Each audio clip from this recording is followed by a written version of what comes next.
आखिर पुराने जमाने में कबूतर ही क्यों ले जाते थे चिट्ठियां, कोई और पक्षी क्यों नहीं? वजह जानकर रह जाएंगे हैरान। आपने कभी जानने की कोशिश या कभी ऐसा सोचा है कि आखिर डाकिया की जगह कबूतर ही लोगों की चिट्ठी लेकर पहुंचाने का काम क्यों करते थे? किसी और पक्षी को इसके लिए क्यों नहीं चुना गया? जबकि तोता, पैरोट भी एक समझदार पक्षी होता है और उसको हम लोग अपने घर में भी रखते हैं और उसको बोलने के लिए भी सिखाते हैं, फिर भी वो चिट्ठी लेकर क्यों नहीं जा सकता? ऐसा क्यों? आज के समय में अगर आपको किसी को भी मैसेज भेजना हो तो आप बड़ी आसानी से उसे अपना व्हाट्सएप, फेसबुक या इंस्टाग्राम जैसे सोशल मीडिया का इस्तेमाल करके एक मैसेज या कॉल के जरिए सेकंड भर में अपनी बात किसी दूसरे व्यक्ति तक पहुंचा सकते हैं। लेकिन क्या कभी आपने ऐसा सोचा है कि जब मोबाइल फोन और कम्युनिकेशन नेटवर्क नहीं थे तब लोग अपना संदेश किसी दूसरे तक पहुंचाने में कई दिनों का वक्त लग जाता था। पहले के जमाने में राजा महाराजा अपने सैनिक को संदेश लिखकर दे दिया करते थे और वह पैदल जाकर उस संदेश को किसी दूसरे राजा या अपने अन्य किसी व्यक्ति तक पहुंचाया करते थे और वहां से भी एक संदेश लेकर अपने राजा के पास आता था। लेकिन इसमें कई दिनों और कई महीनों का वक्त लग जाया करता था। बाद में फिर घोड़े की चलन आ जाने से यह थोड़ा आसान हो गया, लेकिन आज के मुकाबले फिर भी ज्यादा समय लगता था। यही सब देखते हुए लंबी दूरी और कम समय में अपना संदेश पहुंचाने के लिए लोगों ने घरेलू कबूतरों को इस काम के लिए इस्तेमाल करना शुरू कर दिया। आपने बहुत सारे फिल्म में भी ऐसा देखा होगा कि पहले के समय में कबूतर के जरिए अपनी चिट्ठी किसी दूसरे के पास भेजते थे। लेकिन क्या आपने कभी ऐसा सोचा है कि आखिर कबूतर ही लोगों की चिट्ठी लेकर क्यों जाया करते थे, कोई और पक्षी क्यों नहीं? चलिए मैं आपको बताता हूँ आखिर ऐसा क्यों होता था।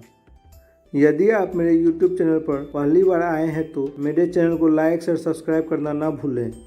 असल में कबूतरों के पैटर्न, बनावट और चाल पर अध्ययन किया गया था और अध्ययन करते समय यह देखा गया था कि उसके पास दिशाओं को याद रखने के लिए एक अद्भुत समझ होती है जो कि दूसरे पक्षी में नहीं होता। कबूतर मीलों तक हर दिशा में उड़ने के बाद भी वे अपने घोंसले का रास्ता कभी नहीं भूलता तथा उसे अपने रास्ते का समझ होता है। कबूतर उन पक्षियों में से आते हैं जिनमें रास्ते को याद रखने की खूबी होती है। माना जाता है कि जिस तरह से आप गूगल मैप का इस्तेमाल रास्ता ढूंढने के लिए करते हैं, ठीक उसी प्रकार कबूतरों के शरीर में एक ऐसी जीपीएस सिस्टम होता है जिस कारण से वह कभी भी रास्ता नहीं भूलते और अपना रास्ता खुद तलाश लेते हैं। दरअसल कबूतरों के अंदर में रास्ता खोजने के लिए मैग्नेटोरिसेप्शन स्किल पाई जाती है। यह एक तरह से कबूतरों में गुण होता है। इन सब खूबियों के अलावा कबूतर के दिमाग में पाए जाने वाली 53 कोशिकाएं के एक समूह होता है जिसके ऊपर रिसर्च किया गया है, जिनकी मदद से वे दिशा की पहचान और पृथ्वी के चुंबकीय क्षेत्र का निर्धारण करने में सक्षम होते हैं। यह कोशिकाएं वैसे ही काम करती है जैसे कोई magnet north pole and south pole का दिशा के बारे में बताता है। इसके अलावा कबूतरों की आंखों के रेटिना में क्रिप्टोक्रोम नाम का प्रोटीन पाया जाता है जिसके वजह से वह जल्द रास्ता ढूंढ लेते हैं। यही सब देखते हुए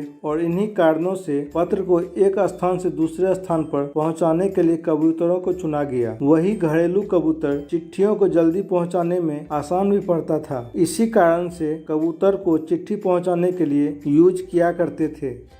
ऐसे ही इंटरेस्टिंग वीडियो देखने के लिए हमारे चैनल को लाइक शेयर सब्सक्राइब करें ताकि आने वाले वीडियो के नोटिफिकेशन सबसे पहले आप तक पहुंचे। Thank you.